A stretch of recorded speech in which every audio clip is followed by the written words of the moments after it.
Mombasa oyo kabiro mu governor we county ya Nairobi Mike Mbuvi Sonko oyibono okoliye kirokyo bo governor se county ya Mombasa wetera se kyama kya Wiper igatebere buna kobwatekana na maskani ye karengo keigoro igyo kerete akanyara koigwe ticket ya Wiper ikoliye kirokyo bo governor meje county ya Nairobi se meje county ya Mombasa kirokyo kyo bo governor se county ya Mombasa nigo kyameretwa Mateo se nigo konya kemerera mate na barwanire babere kurwa se kyama kya Wiper gati ya bono mubunge onsemo ya Kisauni Ali Mbogo oyu abere bakurwanire ticket na omoko yo kabiro mu governor we county ya Nairobi Mike Mbuvi Sonko nigo chinga kye chisongate birobuna ekyama kya UDA nigo konyora buli tsangane kya mubure komwa a direct ticket eliali yekero kurwa se county ya Nairobi anene kero kyobo governor asekolenda tugutirata mangana yo na kwebwatsine kyama kya Wiper ojikoliye kero kyobo governor se county ya Mombasa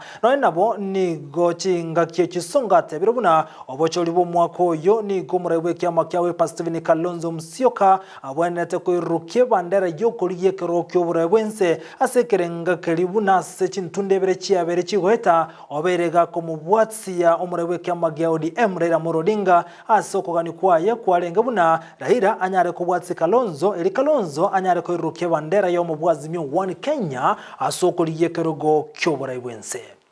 I want you to thank Mheshimiwa Stephen Kalonzo Musyoka kwanza, because me I was ready even to go for independence.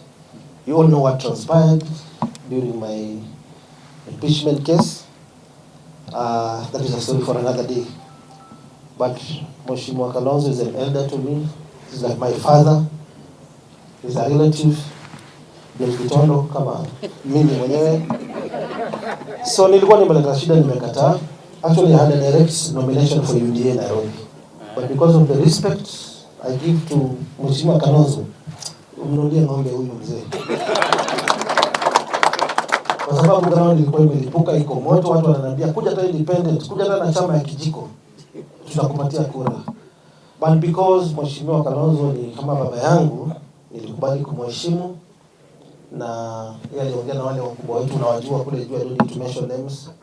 Na tukakubaliana nikasema it's a very painful decision, but because Nairobi is bigger than anybody else, Kenya is bigger than all of us, that is why nimekuwa nikisema Mheshimiwa Kalonzo has been supporting Raila Odinga for 2 terms. This was the right time for Mheshimiwa Kalonzo to be an aspirant as the presidential candidate in the election. But tunapoongea hivyo watu wengi wanadhani sisi ni mall ama tumetumwa, but no.